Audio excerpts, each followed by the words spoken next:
हाँ स्टूडेंट देखो अभी हमने अनंत क्षेत्रफल की किसी धारावाही प्लेट के कारण चुंबकीय क्षेत्र पढ़ लिया। अब आगे बढ़ते हैं। अब हम अनंत लंबाई के किसी आदर्श सोलेनोइड के कारण चुंबकीय क्षेत्र देखते हैं। इस सोलेनोइड को हिंदी में परिनालिका बोलते हैं, लेकिन इतनी हिंदी नहीं पढ़ती है, ठीक है। तो अनंत लंबाई के आदर्श सोलेनोइड के कारण चुंबकीय क्षेत्र कितना होगा वो देखते हैं, ठीक है। चलो सबसे पहले देखते हैं कि ये परिनालिका या सोलेनोइड क्या होता है वो देखते हैं। देखो जैसे इस बार मान लेते हैं कि गत्ते का या प्लास्टिक का कोई ट्यूब है ना। गत्ते या प्लास्टिक का कोई ट्यूब है और उसके ऊपर हमने ऐसे वायर लपेट दिया है।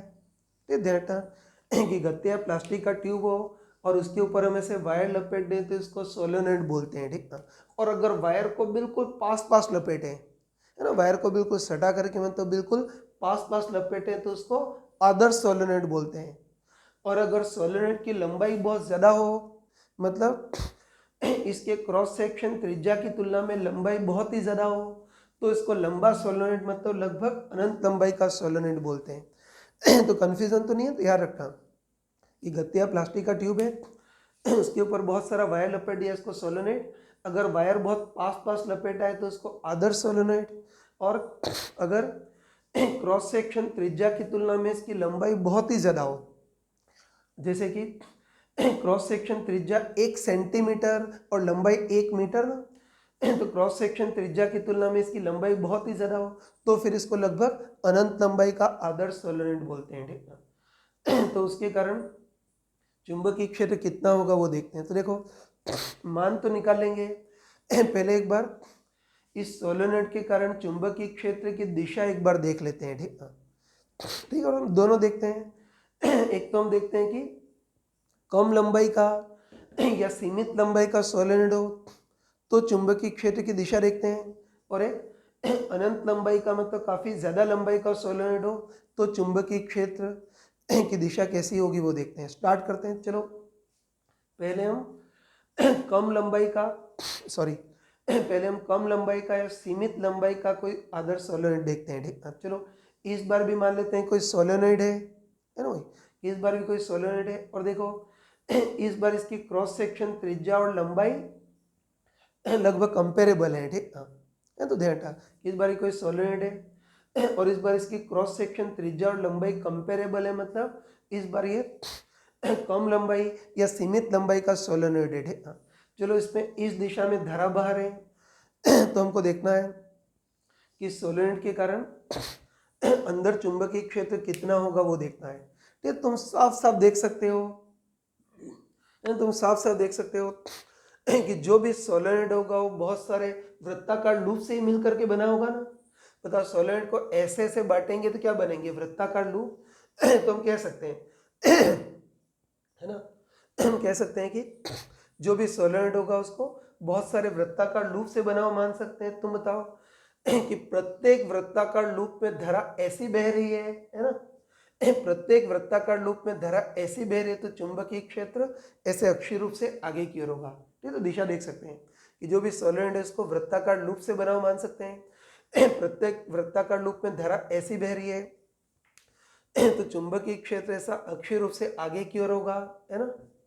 तो हम बोल सकते हैं कि इसके अंदर देखेंगे तो धारा ऐसे बह रही है, इससे इसके अंदर चुंबकीय क्षेत्र अक्षीय रूप से आगे की ओर होगा, ठीक है। लेकिन है ना, अंदर तो चुंबकीय क्षेत्र अक्षीय रूप से आगे की ओर होगा। लेकिन एक और चीज मैंने तुमको चमका के बताई थी, है ना। तो मैंने तुमको क्लियरली बताया था कि चुंबकीय बल रेखाएं हमेशा बंद लूप बनाती हैं। तो ध्यान रखना कि चुंबकीय क्षेत्र अक्षीय रूप से आगे की ओर होगा ना, मतलब इधर चुंबकीय क्षेत्र आगे की ओर होगा, लेकिन चुंबकीय बल रेखाएं हमेशा बंद लूप बनाती हैं। तो बताओ चुंबकीय बल रेखाएं यहाँ से निकलेंगी तो सही, लेकिन ऐसे चुंबकीय बल रेखाएं ऐसी बंद लूप बनाएंगी और इधर से प्रवेश भी करेंगी, ठीक है।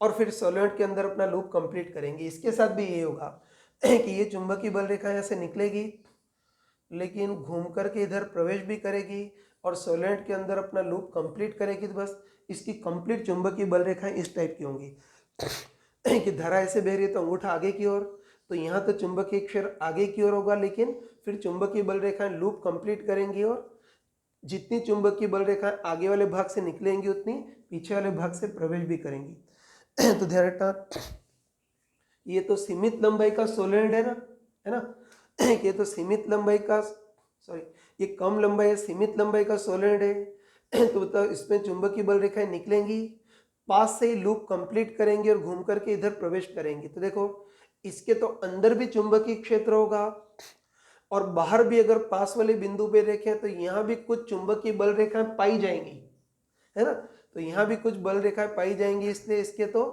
अंदर भी चुंबकीय क्षेत्र होगा और बाहर भी चुंबकीय क्षेत्र होगा, मतलब नॉन जीरो रहेगा। ठीक, तो बस पक्का बोल सकते हैं कि सीमित लंबाई का सोलेनोइड है तो चुंबकीय बल रेखा अंदर भी पाई जाएंगी और बाहर भी पाई जाएंगी। तो इसके कारण तो अंदर भी चुंबकीय क्षेत्र होगा और बाहर भी चुंबकीय क्षेत्र कुछ ना कुछ होगा। ठीक, लेकिन चलो अब हम अपना मेन पार्ट लेते हैं। तो ये तो कम या सीमित लंबाई का सोलेनोइड था, लेकिन चलो अब हम काफी ज्यादा लंबाई का मतलब अनंत लंबाई का सोलेनोइड लेते हैं। ठीक, इसको भी ध्यान से देखना। तो देखो इस बार भी कोई सोलेनोइड है ना, सॉरी कि मान लेते हैं इस बार भी कोई सोलेनोइड है और चलो इस बार इसकी क्रॉस सेक्शन त्रिज्या की तुलना में इसकी लंबाई बहुत ही ज्यादा है ना वही कि क्रॉस सेक्शन त्रिज्या की तुलना में इसकी लंबाई बहुत ही ज्यादा है। तो बस त्रिज्या की तुलना में इसकी लंबाई बहुत ही ज्यादा है, मतलब इसको एक लंबा सोलेनोइड बोल सकते हैं, मतलब इसको हम अनंत लंबाई का आदर्श सोलेनोइड बोल सकते हैं। इसके कारण चुंबकीय क्षेत्र कैसा होगा वो देखना है। तो इसमें वो यार कि इस बार भी ये सोलेनोइड है उसको बहुत सारे वृत्ताकार लूप से बना हुआ मान सकते हैं, है ना। तो इस सोलेनोइड को बिल्कुल पास पास सटे वृत्ताकार लूप से बना हुआ मान सकते हैं। तुम बताओ कि प्रत्येक वृत्ताकार लूप में धारा ऐसी बह रही है, प्रत्येक वृत्ताकार लूप में धारा ऐसी बह रही है तो चुंबकीय क्षेत्र अक्षीय रूप से आगे की ओर होगा। तो हम कंफर्म बोल सकते हैं, है ना, कि प्रत्येक लूप में धारा ऐसी बह रही है तो चुंबकीय क्षेत्र अक्षीय रूप से आगे की ओर होगा। मतलब सोलेनोइड के अंदर चुंबकीय क्षेत्र अक्षीय रूप से आगे की ओर होगा और इधर से चुंबकीय बल रेखाएं निकलेंगी भी सही। ठीक ना, लेकिन ये चीज मैंने तुमको चमका के बताया था कि चुंबकीय बल रेखाएं हमेशा बंद लूप बनाती हैं, है ना। चुंबकीय बल रेखा हमेशा बंद लूप बनाती है, मतलब कोई भी चुंबकीय बल रेखा यहाँ से निकलेगी तो वो घूम करके इधर से प्रवेश भी करेगी, लेकिन इस बार ये काफी ज्यादा लंबाई का सोलेनोइड है ना। इस बार ये काफी ज्यादा लंबाई का सोलेनोइड है तो चुंबकीय बल रेखाएं निकलेंगी, लूप कंप्लीट करेंगी, लेकिन काफी ज्यादा लंबाई का है तो ये बल रेखाएं बहुत दूर से जाकर के लूप कंप्लीट करेंगी और फिर इधर से प्रवेश करेंगी। ठीक ना, इस बल रेखा का भी ये होगा कि ये बल रेखा निकलेगी, लूप कंप्लीट करेगी, लेकिन लंबाई बहुत ज़्यादा है तो बहुत दूर से लूप कंप्लीट करेगी और इधर से घूम करके इधर से प्रवेश करेगी। बस इसकी बल रेखा वैसी होंगी, बस एक ही अंतर है यार, एक ही अंतर है कि इसकी लंबाई बहुत ज़्यादा है, इससे बल रेखाएं लूप कंप्लीट तो करेंगी लेकिन लंबाई बहुत ज़्यादा है तो बल रेखाएं बहुत दूर जाकर के लूप कंप्लीट करेंगी। इससे ध्यान रखना कि इस बार, है ना, ध्यान रखना कि इस बार अगर सोलेनोइड के बाहर पास वाला कोई बिंदु देखें तो यहाँ कोई बल रेखा देखने को नहीं मिलेगी, क्योंकि बल रेखाएं जो लूप कंप्लीट कर रही है बहुत दूर से कंप्लीट कर रही है। तो हम बोल सकते हैं कि इस बार सोलेनोइड के बाहर अगर पास वाला कोई बिंदु देखें तो यहाँ कोई चुंबकीय बल रेखा नहीं पाई जाएगी, इसलिए बाहर चुंबकीय क्षेत्र लगभग जीरो होगा। तो इसे हम कंफर्म बोल सकते हैं कि सीमित लंबाई का सोलेनोइड है तब तो चुंबकीय क्षेत्र अंदर भी होगा और बाहर भी होगा, लेकिन अनंत लंबाई का सोलेनोइड हो या काफ़ी ज़्यादा लंबाई का सोलेनोइड हो तो बल रेखाएं लूप कंप्लीट तो करेंगी लेकिन बहुत ज़्यादा लंबाई, इससे बहुत दूर से कंप्लीट करेंगी। तो बाहर अगर पास वाला कोई बिंदु लें तो वहाँ कोई बल रेखा देखने को नहीं मिलेगी, इसलिए काफ़ी ज़्यादा लंबाई अनंत लंबाई का सोलेनोइड है तो उसके बाहर तो चुंबकीय क्षेत्र जीरो होता है, जो भी चुंबकीय क्षेत्र होता है उस सोलेनोइड के ट्यूब के अंदर ही सीमित होता है, ऐसा बोल सकते हैं। तो देखो ये चुंबकीय क्षेत्र की दिशा देख ली, ठीक है। अब चलो ये तो हमने लॉजिकली देख लिया, अब हम इसको मैथमेटिकली भी स्टडी कर सकते हैं, ठीक है। तो ध्यान से देखना है, ठीक है। तो वही अब हम देखते हैं कि अनंत लंबाई का आदर्श सोलेनोइड हो उसके कारण चुंबकीय क्षेत्र का मान कितना होगा वो देखते हैं। दिशा तो देख लिया ना, तो इसको बहुत ध्यान से देखना है, ठीक है। देखो तो देखो इस बार भी हमको दे रखा है कि अनंत लंबाई का कोई आदर्श सोलेनोइड है ना। तो हमको दे रखा है कि इस बार भी अनंत लंबाई का कोई आदर्श सोलेनोइड है, मतलब इधर भी अनंत तक फैला और इधर भी अनंत तक फैला है, मतलब इसकी लंबाई बहुत ज्यादा है, ठीक ना। अब उसमें आई धारा बाहर है ना, इसमें आई धारा इस दिशा में बाहर है और साफ साफ दिख रहा है कि बता यहाँ से धारा निकल रही है, इसे डॉट से प्रदर्शित करेंगे और घूम करके इधर धारा प्रवेश कर रही है इसे क्रॉस से, फिर यहाँ से वापस निकलेगी इसे डॉट से और यहाँ प्रवेश करेगी इसे क्रॉस से। तो हम कंफर्म बोल सकते हैं कि ऊपर वाले पार्ट से धारा निकलेगी इससे डॉट से और नीचे वाले भाग में धारा प्रवेश करेगी इससे क्रॉस से, है ना, और प्रत्येक वायर में धारा आई बह रही है। तो इस तरह से, है ना, इस तरह से अनंत लंबाई का धारावाही आदर्श सोलेनोइड है।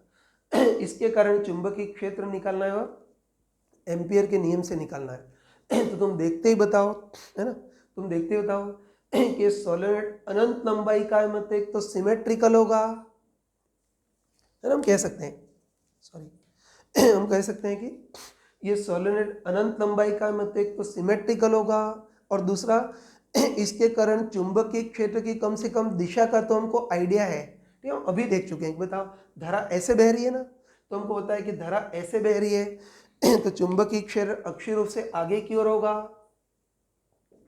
हम देख चुके हैं कि प्रत्येक लूप में धारा ऐसे बह रही है तो चुंबकीय क्षेत्र ऐसा अक्षीय रूप से आगे की ओर होगा। और हमको अच्छे पता है कि जो भी चुंबकीय क्षेत्र है वो इस सोलेनोइड ट्यूब के अंदर ही सीमित रहेगा, बाकी बाहर वाले भाग में चुंबकीय क्षेत्र लगभग जीरो होगा। वो हम लॉजिकली देख चुके हैं, बस आराम से बताओ कि अनंत लंबाई का में तो सिमेट्रिकल है और दूसरा इसके चुंबकीय क्षेत्र की कम से कम दिशा का आइडिया है, मतलब इसका भी चुंबकीय क्षेत्र हम एम्पियर के नियम से निकाल सकते हैं, ठीक है। बस हमको अच्छे पता है कि एम्पियर के नियम से अगर चुंबकीय क्षेत्र निकालना हो तो हम लूप चुनते हैं, है ना। मैंने बताया था कि एम्पियर के नियम से चुंबकीय क्षेत्र ज्ञात करना है तो हम लूप चुनेंगे और हम जानबूझ करके ऐसा लूप चुनते हैं जो चुंबकीय क्षेत्र के अनुदिश हो। तो तुम बताओ कि सोलेनोइड के अंदर चुंबकीय क्षेत्र अक्षीय दिशा में है, बस चुंबकीय क्षेत्र अक्षीय दिशा में, इसलिए लूप की एक लाइन तो ऐसी अक्षीय दिशा में लेते हैं, है ना। चुंबकीय क्षेत्र अक्षीय दिशा में तो लूप की एक लाइन तो अक्षीय दिशा में ऐसी लेते हैं, लेकिन बताओ एक लाइन से तो लूप कंप्लीट नहीं होता है ना। तो हम क्या करते हैं, जैसी ये लाइन लिए ऐसी एक और लाइन बाहर लेते हैं, ठीक है। लेकिन बताओ दो लाइन से भी लूप कंप्लीट नहीं होता है, तो लूप को कंप्लीट करने के लिए एक लाइन ऐसी बना देते हैं और एक लाइन ऐसी बना देते हैं, ठीक है। तुम बताओ कि अब ये आयताकार लूप कंप्लीट हो गया ना, है ना, कि अब ये आयताकार लूप कंप्लीट हो गया। तो चलो इस आयताकार लूप को लूप ABCD ऐसे नाम दे देते हैं, ठीक है। और चलो इस लूप की लंबाई L मान लेते हैं, वैसे तो L टेंड्स टू इनफाइनाइट होगा, लेकिन लूप की लंबाई L मान लेते हैं। और चलो लूप के अंदर बहुत सारे घेरे आएंगे ना, तो लूप के अंदर जो घेरों की संख्या है उसको कैपिटल N मान लेते हैं, ठीक है। तो बस ये ABCD आयताकार लूप ले लिया। तो बताओ सॉरी बताओ इस बंद आयताकार लूप के लिए एम्पियर का नियम लगा सकते हैं। मतलब हम बोल सकते हैं कि इस आयताकार लूप के अनुदिश भी integration B vector dot DL vector कितना होगा, म्यू नॉट इंटू आई इनक्लोज ये होगा, ठीक है। चलो मान रखते हैं। तो देखो पहले हम RHS में मान रखते हैं, सॉरी पहले हम RHS का मान रखते हैं, मतलब आई इनक्लोज देखते हैं। तुम बताओ कि आई इनक्लोज क्या होगा, केवल लूप के अंदर से गुजरने वाली धारा है ना, तो आई इनक्लोज केवल इस लूप के अंदर से गुजरने वाली धारा। तो बताओ लूप के अंदर से तो केवल ये डॉट वाली धारा गुजरेगी ना, और बताओ एक वायर से गुजरने वाली धारा आई है, तो ऐसे ऐसे n वायर है, n घेरे हैं, तो टोटल आई इनक्लोज कितना हो जाएगा, n इंटू आई। चाहो तो दिशा भी चेक कर सकते हो कि लूप की दिशा ऐसी लिए तो बाहर वाली दिशा को पॉजिटिव और ये धारा बाहर की हो रही है इसलिए कॉन्फिडेंटली प्लस NI भी लिख सकते हैं, ठीक है। ये तो इजी था। अब मेन चीज़ है कि हम LHS को सॉल्व करेंगे, ठीक है।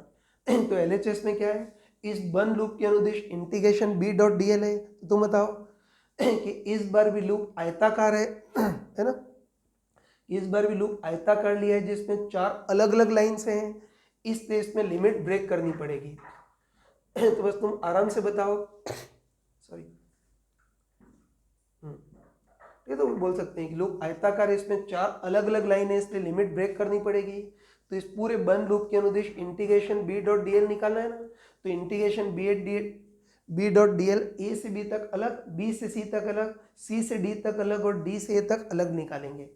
तो बस पहले integration B.dl from A to B अलग निकालेंगे, फिर integration B.dl from B to C अलग निकालेंगे, integration B.dl from C to D अलग निकालेंगे और integration B.dl from D to A अलग निकालेंगे, ठीक है। चलो सबके मान रखते हैं। देखो सबसे पहले integration B.dl from A to B इसको निकालते हैं, ठीक है। तो तुम आराम से बताओ कि A से B तक तो जो लाइन है वो चुंबकीय क्षेत्र के समानांतर है ना। A से B तक जो लाइन है वो चुंबकीय क्षेत्र के समानांतर है, इससे इंटीग्रेशन B.dl कितना हो जाएगा, B इंटू dl। फिर बताओ A से B तक लाइन में जितने बिंदु है सब सिमेट्रिकल है, तो सब जगह चुंबकीय क्षेत्र का मान कांस्टेंट होगा, इसलिए B समाकलन से बाहर निकल जाएगा और अंदर बचेगा केवल इंटीग्रेशन dl स्केलर। और इंटीग्रेशन dl स्केलर क्या होगा, A से B तक लाइन की लंबाई L, तो बस A से B तक इंटीग्रेशन B.dl कितना हो गया, B इंटू L हो गया, ठीक है। अब B से C तक इंटीग्रेशन B.dl तो साफ साफ बोल सकते हैं कि बताओ सोलेनोइड का चुंबकीय क्षेत्र प्योरली अक्षीय दिशा में होगा, है ना। और हमको बताया कि सोलेनोइड के अंदर तो चुंबकीय क्षेत्र अक्षीय मतलब क्षैतिज दिशा में होगा और सोलेनोइड के बाहर तो चुंबकीय क्षेत्र 0 है। तो बस साफ साफ देख सकते हैं कि B से C तक तो जो लाइन है वो चुंबकीय क्षेत्र के लंबवत है, लाइन चुंबकीय क्षेत्र के अंदर है, लंबवत है, तो डॉट प्रोडक्ट 0। अब चलो C से D तक, तो C से D तक जितने बिंदु होंगे वो सब बाहर होंगे और हम लॉजिकली चेक कर चुके हैं कि काफ़ी ज़्यादा लंबाई वाला सोलेनोइड हो तो बाहर चुंबकीय क्षेत्र ही 0 होता है, बाहर चुंबकीय क्षेत्र ही 0 है, तो C से D तक इंटीग्रेशन B.dl 0। और अब D से A तक तो बताओ कि D से A तक जो लाइन है वो चुंबकीय क्षेत्र के लंबवत है। बताओ सोलेनोइड के अंदर चुंबकीय क्षेत्र X दिशा में और लाइन Y दिशा में ना, तो D से A तक जो लाइन है वो चुंबकीय क्षेत्र के लंबवत है, तो डॉट प्रोडक्ट 0 हो जाएगा।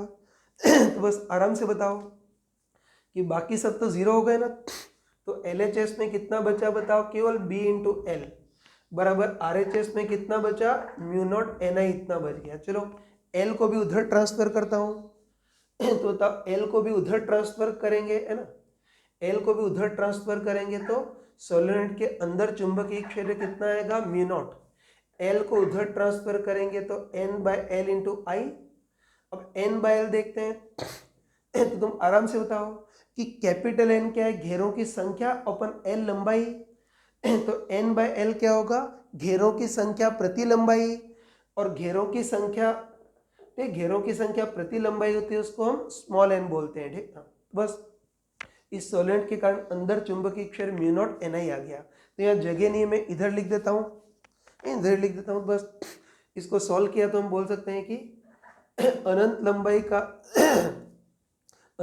का कोई आदर्श सोलेनोइड है तो सोलेनोइड के अंदर चुंबकीय क्षेत्र कितना होगा, म्यू नॉट NI, जहाँ स्मॉल n कुल घेरों की संख्या नहीं है, स्मॉल n घेरों की संख्या प्रति लंबाई है, ठीक है।